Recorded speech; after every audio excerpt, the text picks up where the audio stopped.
تو خونه های بافت قدیم بوشه که عکاسی میکردم سالهای نسبتا دور، خدا رحمتش کنه، یه آقایی توی خونش خودش تنها زندگی میکرد، پیرمردی بود تک تنها، یه خونه درندشت چندین 10 اتاق داشت، 2 طبقه.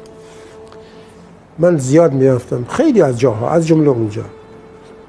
یه روز بام حرف میزد، شروع کرد دیگه، بام صمیمی شده بود، حرف میزد. از جمله حرفاش این بود، گفت قدیم که اینطور نبود. گفتمش خب چطور بود؟ داستان بود، یه خاطره تعریف کرد. گفت که یه روز مثل هر روزهای دیگه مادرم بهم پول داد، گفت برو نون بخر. مثلا فرض کنید 5 قرون، 5 ریال، 5 قرون میگفتیم دیگه. میگفت فرضم دادم به نونوایی، گفتم که مثلا بیا اینو نون بده. گفت مثلا به جای، حالا یادم رفته، به جای اینکه 10 تا بهم بده 11 تا بهم داد. شما دادم بهشتم یکی اضافه دادی. گفت چطور چند تا میگفتمش 11 تا. گفت خب درست دادم، بس گفتم با ما 5 قرون دادم، میشه 10 تا.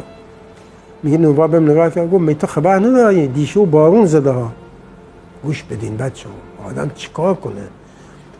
حالا کار نداریم از روحیه سپاسگزاریش به جای خود که حالا خداوند متشکر تو این نعمت رو به ما دادی، ما هم در ازاش انفاق میکنیم. این خیلی قشنگه، خیلی لطیفه، خیلی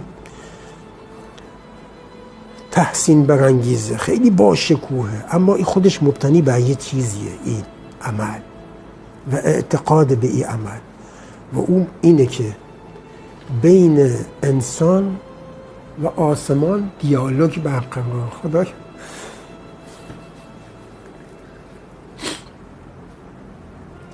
اینو کجای دلش بذاره آدم؟ آسمان بارون میزنه، میگه قربونه، دریافت شد، رسید، ممنون، سلام بر تو. اونو یه سلام میدونه، بهش جواب میده. جوابش اینه که میاد میگه در ازای این لطفی که آسمان به من کرد، من زمینی هم لطفی میکنم به یک کسی دیگه. ما ایتون بودیم، اینو دادیم، به جاش چی گرفتیم؟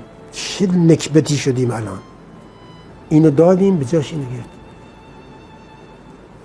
بهش میگم فلان، میگه به تو چه؟ به تو چه؟ این همه هیچ کس تنها نیست، دروغ، همه تنها. یعنی به تو چه؟ یعنی تو برای خودت، من برای خودم دیگه.